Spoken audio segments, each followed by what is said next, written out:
Hey there guys, how's it going? Welcome back to my channel, Boomy Reactions. My name is Boomy. Thank you for watching. Now today guys, this has been requested once or twice through Buy Me a Coffee. So today I'm going to be looking at the beauty and the horror of Hunter x Hunter. Now, disclosure, I started to watch Hunter x Hunter not too long ago. Maybe about 18 months ago, maybe. Now, I only got as far as what I would describe as maybe the first season. I don't know how many episodes are in a season, but it was the test that they had, the four of them, and how they met, and then going through those tests. And then I can't remember why I stopped watching. I did thoroughly enjoy it though, so I need to catch back up on it. I need to pick back up and watch the next season, I think, or the next arc rather. So yes, I'm familiar with it. So we've got Gon, Killua, and Kurapika. Did I say his name right? And the Oreo. The four meet each other. They quickly become best friends. They become inseparable, and they are a just wonderfully cute trio. Do you know? It's so optimistic. It's four youths kind of taking on quests, going on an adventure. The feel of it for me, gosh, I hope this isn't going to aggravate anyone be saying this. It feels very much like Pokemon. Now, I believe it gets darker. I am aware. I've been told. But I don't know how it goes with the pacing, but from what I watched, it kind of seemed really sweet. I don't know, like really optimistic, upbeat, going on an adventure type thing. And it very much reminded me of the feel of Pokemon.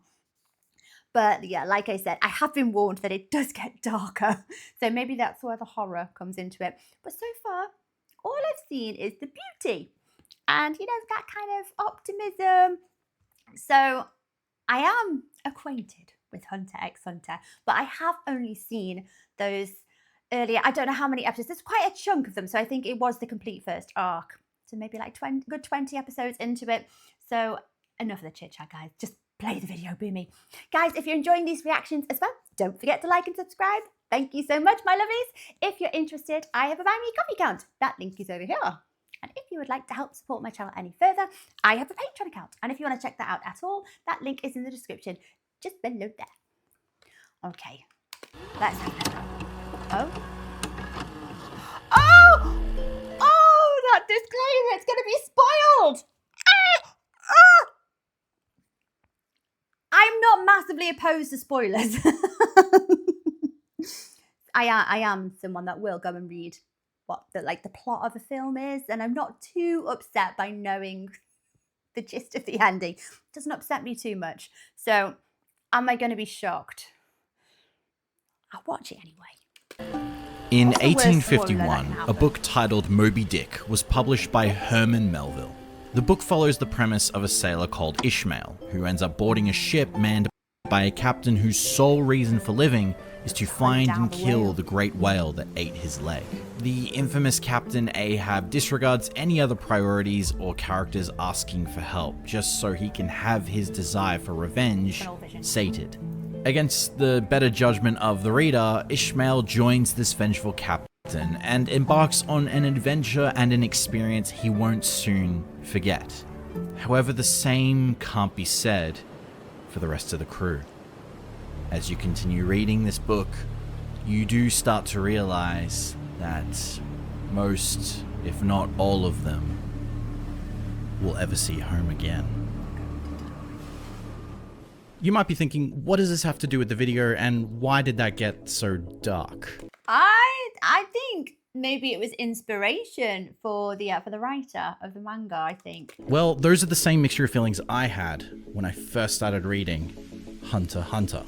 My first inclination of this came when I took a glance at the volumes of the series before beginning my read. I noticed that the covers evolved slowly from these idyllic and carefree images of our characters with cute monsters to a tone of violence, murder, and childlike depictions of adult themes. As I continued chapter by chapter, I started to become addicted to this tonal whiplash, and in doing so began to see its gorgeous charm and murderous atmosphere. See, I don't think I've hit this yet. I haven't read the manga, so I am only speaking on behalf of the anime. But yeah, the only tone that I've really seen and come across with Hunter x Hunter so far has been very happy-go-lucky, super cheerful, nothing can stop me. I'm gonna complete all my quests. I'm gonna find my daddy. You know, not Disney cute, but just upbeat and optimistic. So we haven't seen any of these dark tones yet. Ooh. So yeah, straight away, Gon has his little fishing rod, and he caught the massive fish that kind of was it bigger than the one that his dad caught? Similarities of Moby Dick, maybe. So today, I want to delve into how these visuals best represent what I feel Hunter x Hunter is trying to convey with its story, the duality of its world and characters that Togashi created, and ultimately how this story reflects the future of his series. So sit down and grab a drink as I tell you about the beauty and horror of Hunter x Hunter. So far, the only horror that I've witnessed is, oh my gosh, the villain's name. What's his name? Eccentric looking chap. Bit strange. Looks ever so much like a serious kind of clown, but you know what I mean. Oh my gosh, it's on the tip of my tongue. What's his name? Begins with an H. It's gone. It's gone. I'm sure they'll mention it. But even this villain, I'm assuming he's going to be a bit more of an antagonist as the seasons go on, because he's still alive, where I'm up to anyway. He didn't cause an awful lot of problems. He was, I don't know, he kind of wanted Gon to succeed. It's a bit of a strange dynamic going on there, but I imagine he is going to pop up later on. Maybe he's going to get a bit darker, a bit more serious. I don't know. But yeah, even as far as an antagonist goes, he wasn't horrendous. He wasn't horrific. He wasn't brutal. Maybe a good fighter, and that's conveyed, and that is. It's quite predatory in more ways than one. But that's as far as it's gone. It hasn't really delved into an awful lot. So maybe that's going to be coming up. That dual tone kind of thing. The world of Hunter x Hunter is one of dualities. Duality is a term meaning two, but can be used to compare and contrast two different things. Think of a coin with two sides, a world of dark and light. By looking at one side, we see the differences to the other. To evoke how the panels and art of Togashi's story had this effect of both beauty and horror, I need to tell you my personal experiences and mentality when reading through the very first arc. When I started, I was very much taken aback by how, honestly, get ready, boring the first chapter felt to me. Oh, that's harsh. I never felt like it was boring. I felt like it was very, and I'm not saying Disney cutesy, but very, very upbeat, very, well, I'd say kid friendly until we came across that antagonist. He's a bit of a creep, a bit of a pest, I think, those kind of vibes. But up until then, I wouldn't describe it as boring, though. Maybe the pacing felt not too slow, but steady. Young boy who is strong sets out to find his father. When I say boring, I don't mean that Gon's motivation for his journey isn't compelling, but it felt like a premise I had seen in many stories already. And even after Gon meets the side characters of Leorio and Kurapika, I felt like I was treading through a really familiar formula. And I did expect more from such a highly praised series. My interest did, however, begin to pick up when I realized that the Hunter tests weren't just feats of strength, but wit. This felt new, and it goes against what I had been expecting from a shonen. It was chapters and chapters and chapters later until a full-on battle or scuffle of fists actually took place. And other encounters based on different requirements were fascinating, like the bet of points in the tower phase of the exams. It wasn't the formula of beat this character and win, but instead defeat this character by grabbing the ball, stealing their number, or cooking the best meal. So even at this point, the antagonists, the villains, the baddies, they didn't feel too overpowered. You know what I mean? They, not like clinically insane or anything like that. Just weird and typical kind of baddies. Togashi creates a closed system with limitations to make fights more complex and interesting. Yeah. It was really starting to grab me. And then something happened. Something changed. There was this feeling, like in a horror film where everything may seem extremely ordinary and appear as they should without a second thought. But it's not until something shifts in the air. What's his name? It's like Hitsuka or something like that. I can't. It's right here. You know, it's gonna annoy the hell out of me. I can just. I can't remember his name. Close. He's odd. He is a bit odd. But from where I've got up to, it's just a little predatory, a little bit weird. It doesn't seem like an absolute psycho. Weird. Maybe I missed something though. Is out of place. And Killua? what seemed normal I think he's no longer is. The first sign of this was seeing the character Killua immediately kill his opponent in one of the exams, despite aligning with our protagonist, who is morally good. But he exhibited killing intent and an arrogance of power over his foe that would be akin to the antagonist, ripping out the heart of his opponent without a second thought. By this point in the story, death and blood was not really a surprise or shock. At first to me, it seemed just really out of context for how violent it was for a shonen manga. And that's all I thought. Until chapter 27. Maybe the arc finishes on like chapter 26. There's me, Boomy, saying, yeah, it's not violent. I've just casually watched Killua ripping somebody's heart out. It's fine. So he is quite deadpan. He is very desensitized to violence. I think he's an assassin, isn't he? Or like from a family of assassins, something like that. So he parallels against Gon's like intrinsically good nature. But I think he seems quite intrigued by it. It interests him because I think he generally finds an awful lot of things quite boring, but he is quite interested in Gon. And they kind of have this nice dynamic where they're like little best friends. And you know me, living in Boomy Disneyland, I just think it's adorable. That's all I've seen. During this phase of the Hunter's exam, each entrant must find their target who has a badge. Gon gets unlucky and is assigned to catch the of the mysterious and murderous Hisoka. I was close. Hisoka. Nearly remembered it. Yeah, Hisoka is a little bit odd.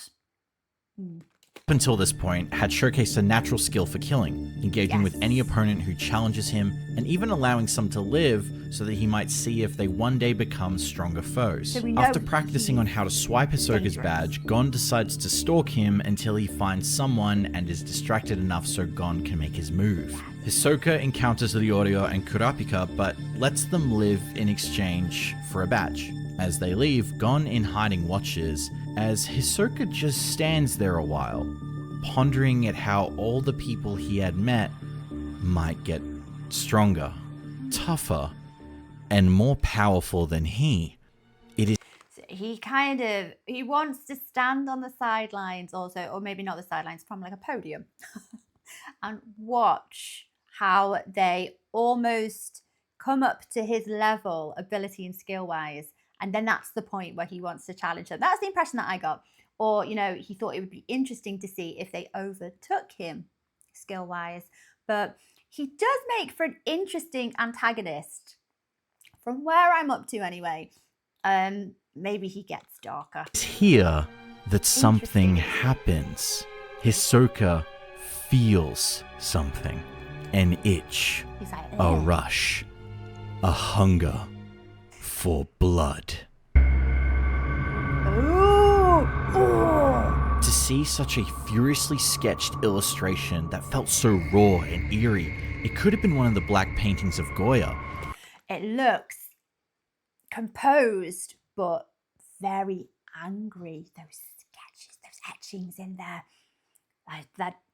Ooh, that instills a very uncomfortable feeling in your stomach, doesn't it? And not just because he's a bit predatory, because that illustration is very foreboding, isn't it? Like, ooh. It just fucked me up. This panel of Hisoka evoking his hunger to kill shows us another side of Hunter x Hunter's characters, but also the world our story is based in. And it was from here that this tonal whiplash would occur again and again and again. See, I haven't witnessed it yet. I'm too behind.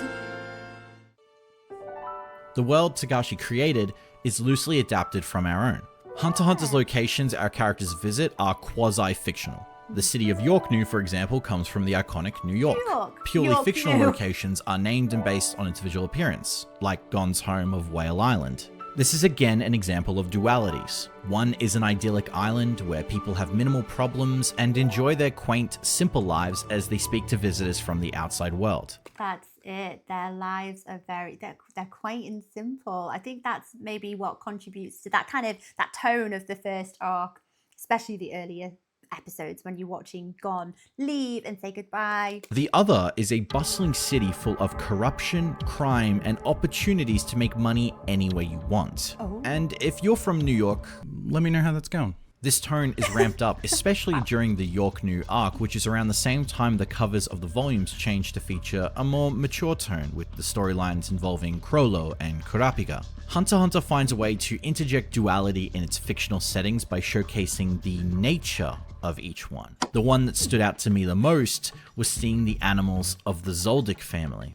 Monsters in Hunter x Hunter at this point are cute, but can also be deadly. The way in which they are drawn is still that of a less detailed representation, like the fox bear that attacked Gon when he was 9. Even monsters that literally kill some of the entrants in the Hunter exam are deadly to non-important characters, and thus are cartoonish. But here, when the gang go to retrieve Killua from his family's castle, Gon catches the eye of one of the large guard dogs that roam the estate. Okay, at this point, we're beyond where I've got up to. So all of this is fresh, all of this is new. Okay, why did Killua go away? Walking in shadow, half shrouded in darkness, looming over Gon. Its calm eyes give no hint as to its intention upon seeing him. Is it hungry? Does it want to play? Does it wish to kill? There is no intention you can glean compared to the fox bear from Gon's childhood. Togashi has utilized an entire page for this interaction. This shows us what kind of wildlife roam this world, and they aren't just evil or good. Togashi explores this even more in the Chimera Ant arc.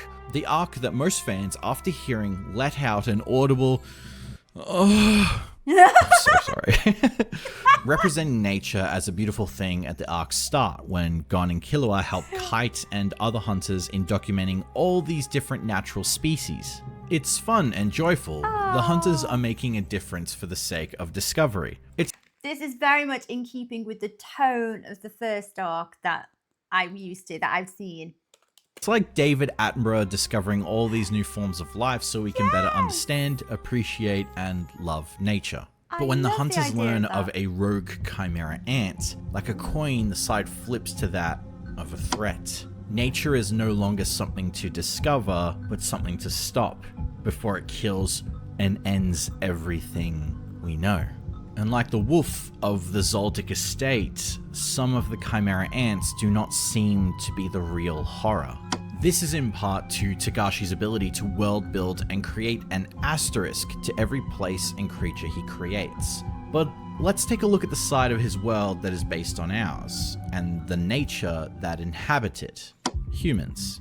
Like I said before, the locales of Hunter x Hunter appear as a reflection to our world. If we take the map and alter this continent, it is in fact my home of Australia. Even the names of countries are reminiscent of their real-world counterparts. Japan, the Federation of Ochima, and the God-blessed United States of Saherda. This isn't United States of Saherda.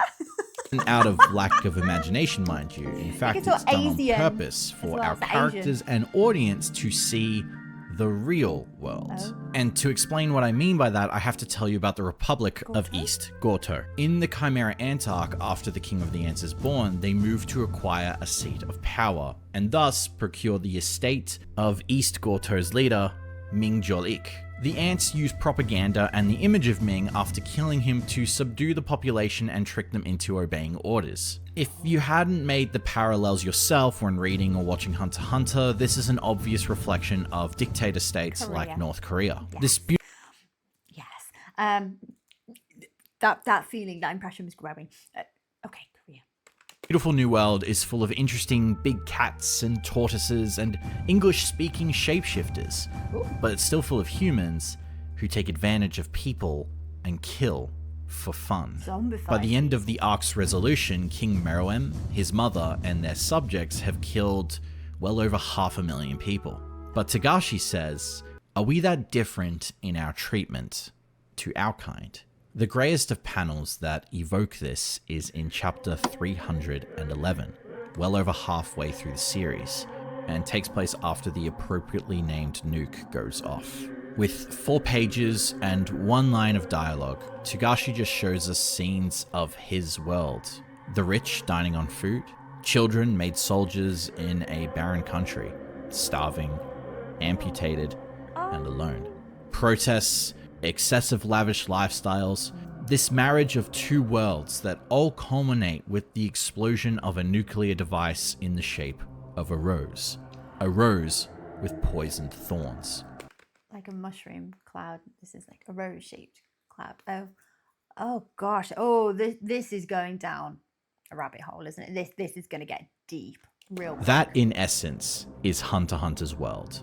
Beautiful to admire, but still with thorns. I think you can't deny that Togashi was trying to represent parts of our world we might want to escape in our safe adventure shonen. It's still heartbreaking how what is happening now as I'm recording this video is still reflected in a chapter published in 2011. I don't want to dwell on that too much because it's not what I intend to show with this video nor the place to discuss in the comments, but still crucial. Because while Hunter x Hunter can fill the reader with excitement and joy of what adventure awaits them out there, it can also say that this world is full of people in it who abuse power, and there is no shonen way to defeat them like at the end of an arc. It's not as simple. To take this video somewhere a bit more hopeful and switch a bit towards beauty again, we need to talk about the characters and the duality within each of them.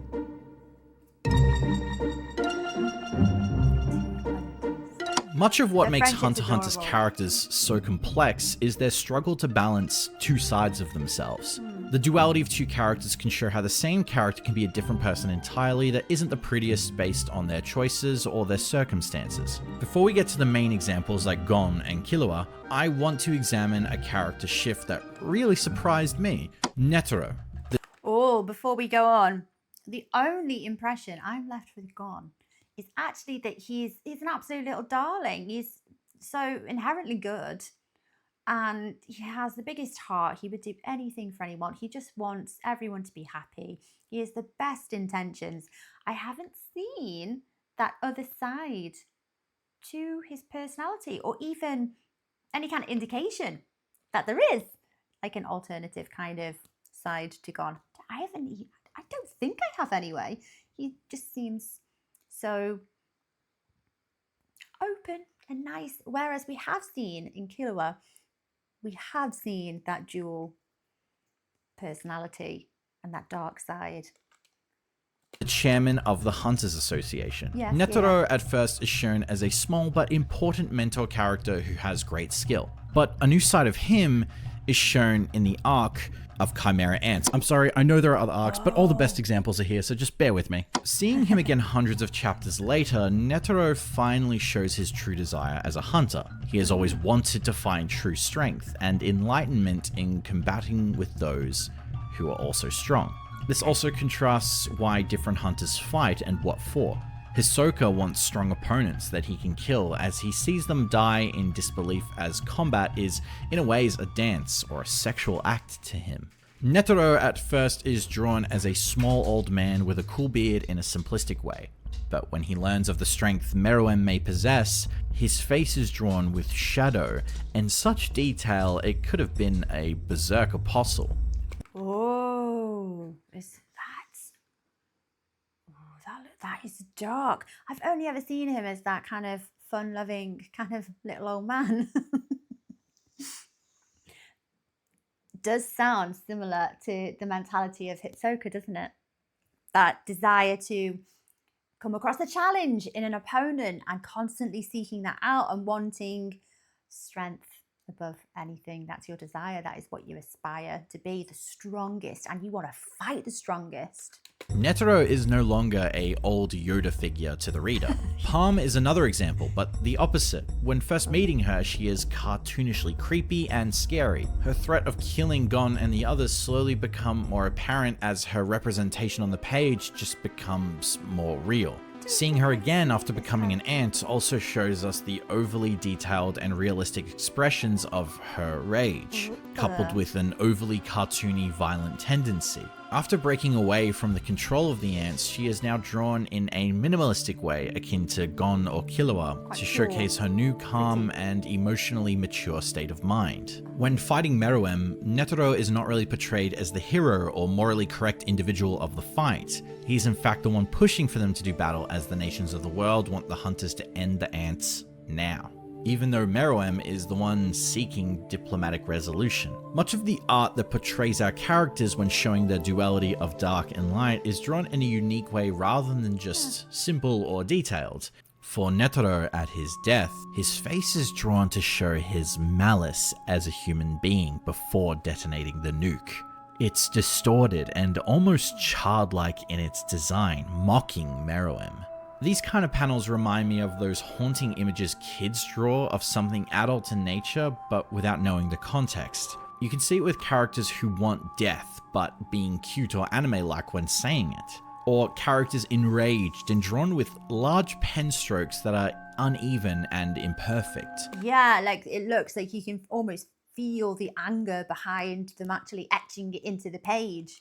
But they accurately depict the emotion, even to a cartoonish, exaggerated level. While it may seem like just an artistic choice to evoke the shocking reality of something in a medium that is Japanese comics, I think it actually evokes themes. Yeah, Mind you, I'm not referring to Togashi's unfinished panels due to his condition. One of the themes that is present in the story is loss of innocence, particularly in Gon and Killua. Hunter x Hunter in its own way is a coming-of-age story. Learning as you grow older, the world isn't what you thought, and with everything I've covered so far, I think that is quite apparent.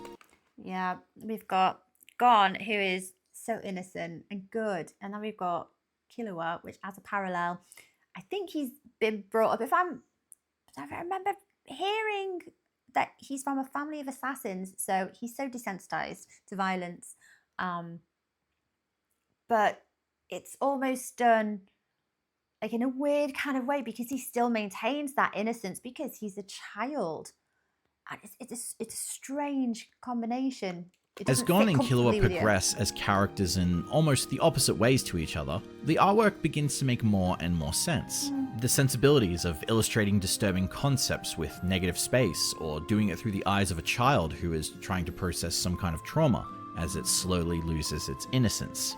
Gon is that same child, naive and unaware that people kill for fun and will take advantage of you to possibly no consequences, the horror of the real world. Killua's progression of losing his innocence has already taken place before meeting him, being trained as an assassin at the age of 4.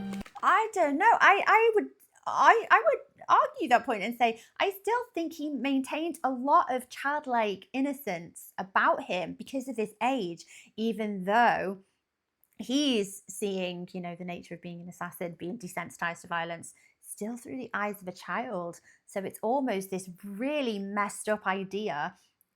Well, yeah, it's like adult themes through the eyes of a child. And then as you're getting a bit older, it's losing that innocent filter and seeing it for what it is, which might be worse than Gon and, you know, being good and having his innocence right from the word go. I don't know. But as he begins to make friends like Gon and appreciates the joys of finally being a kid his age, he starts to see the potential beauty in all the people he meets, rejecting the horrific upbringing and mindset of his family. But that might also highlight the horror of what he's been brought up to do, because he can see that it's not normal, and he can, do you know what I mean? Beginning to use his violence to protect those he loves, and even resorting to non-violent means against some opponents. Part of these beautiful panels are illustrated with light strokes to resonate that emotional feeling, whereas Gon spirals further into anger and revenge, chasing that thoughtless desire, and thus his artwork is represented by that. Gon and Killua are not only two sides of themselves, but each are another side of the other. To go further, I know Togashi just called his series Hunter x Hunter because of the show Downtown, where they just repeat words for comedy, but let me have my curtains are blue for a reason real quick. Hunter x Hunter's title, two different hunters, and the title is reflected upside down like in opposite worlds. Dualities. This is the best metaphorical accident for a title I have ever seen. One of the other themes of Hunter x Hunter is desire. Every character in the series has one. Now I know what you're thinking, Mugen, that isn't uncommon in storytelling. Every character has something they want to get, and the story revolves around them getting it. But there is a difference between a want and a desire, at least in this story. Desires are our wants pushed to an even further level of obsession. I want to get stronger and powerful, versus I desire to be. They're becoming almost a bit of a fixation, a little bit of an obsession. Stronger and powerful. Gon as a character has an inherent desire to take the hunter exam and see his father. After Gon's success, we see so many others who also have their own desires to be hunters. But because this is a story of dualities, many of them are shallow. Money, revenge, and the access being a hunter can just give you. We see why hunters act the way. I think that's a bit harsh. I think the act of revenge from the other character here, I think that isn't that in pursuit of the clan or the group of people that murdered his entire family. So, you know, and Leorio wants to be a doctor. I'm sure it is partially because he wants money, but he's very good at it. I think he wants to help people. Am I miles off, guys? Maybe it is more materialistic than I'm giving them credit for. They do for good or bad. Leorio is a great character, and I would say a morally optimistic one. But he became a hunter to become a doctor because they get paid well. Jean in particular echoes the need for something he does not have, disregarding his own son as he is not what Jean cares and thinks about. He is his own Captain Ahab. He places his son on an island that is a whale, and the ship that carries everyone to the Dark Continent is in the shape of the whale. Even Togashi himself has a desire, and I think the story of Hunter x Hunter almost even reflects his own personal journey while creating his series. Before this video, I didn't know that much about Yoshiro Togashi, except for his reputation of just being on hiatus a lot. I knew the crux of the issue was being run down or ill. Rarely do mangaka take a hiatus to brainstorm, as that is a luxury unknown to many. I'd see. I hear it quite often, you know. That you know, I hear an awful lot, but it's completely contradictory. I believe manga artists are very, very overworked. Like, they take on huge volumes of drawing, writing, or just story creating, and I think it gets the better of their health a lot of the time. Horror stories of burnout were also not unknown to me. I'm a Berserk fan. I know the lore. But the thing that was heartbreaking was learning how harsh his situation was.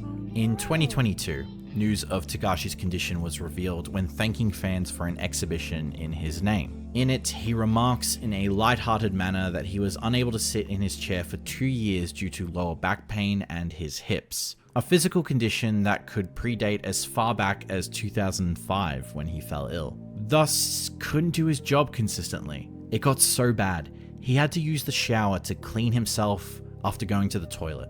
This illustration is what he used to imply how he draws now. Not perfect, but more comfortable for sure. Togashi is reported to be a perfectionist and does not really use assistant's help at all. Had his first child when Hunter x Hunter began publishing, and many more unknown reasons that I imagine plague him every day. He is his own Captain Ahab, a man who is struggling to finish this behemoth of a story he created over a decade ago. And I imagine he still has that passion for manga. He clearly loves the craft, the art, and the work of his peers, but now has scars and issues that have now emerged probably long before the days of Hunter x Hunter. working night and day for the magazine he loved. A month before I started making this video, Togashi tweeted an image of a manga worksheet that, when translated, means start over. I won't try to glean what that specifically means, but Togashi is working again, and hope I would translate that as the smallest mistake that might not be noticeable to other people, gonna start over. And maybe he's, like you said, if he's a perfectionist, maybe that's a very harsh, inflicted mentality that he places on himself. hopefully with less pain, but I imagine there is still some hesitance. And whatever he makes will be as beautiful and fulfilling as what we have read, but he is heading into those dark waters again. Waters full of pain and horror. He is heading towards his own dark continent. In the latest arc, our characters are heading on that same course. A place full of unknown danger, a place the strongest Nen users dared not stay. Full of supernatural horror that actually surrounds the world of Hunter x Hunter. It is in fact the world itself. But I guess Togashi, like his characters, will continue on toward their goal. Chart these unknown waters.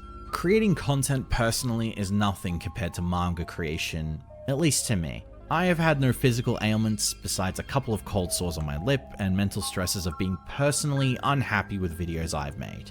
Many other YouTubers I watch and admire have shared similar stories, or even worse ones, from overworking or having an indefinite issue placed on their body from constantly burning out. It is draining and admirably artistic. As someone who only got into reading Hunter x Hunter over a month and a half ago, I am more inspired to see this story end so Togashi can just say to himself, I did it. I did it, yeah. Especially when there is so much more to do. So much more of the world to see, and so much horror and beauty left to hunt.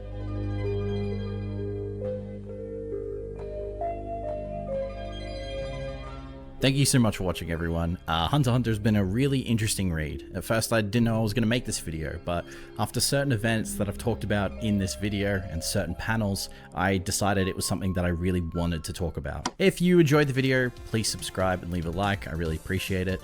And as of recording, we've reached over 20,000 subscribers, which I can't thank a lot of you enough, and I hope that you continue to enjoy what I make.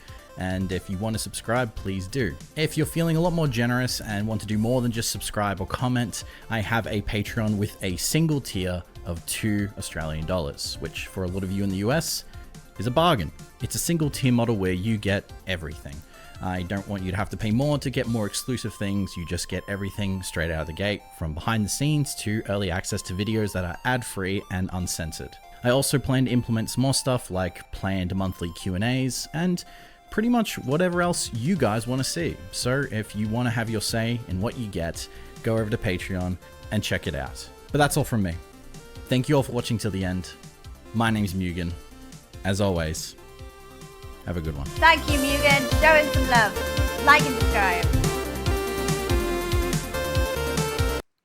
Interesting. Okay. That's kind of fired me up to want to read the manga. So where is the anime up to? I know Mugen said that it's gone on hiatus. So whereabouts does it go up to? Much further ahead than I am at, I imagine. Way behind everyone else. Where I'm at, everyone's still smiling and happy. Okay, it gets much darker. Okay, maybe Hitsoka gets a lot darker. It's already giving Predator vibes. You know, weird behavior. So, I really want to read the manga. Oh, I think I might go away and do that, guys. What do you think? Manga or watch the anime? Or both? Guys, I hope you enjoyed watching along with me. Take care of yourselves, my lovelies, and I will see you next time. Bye-bye.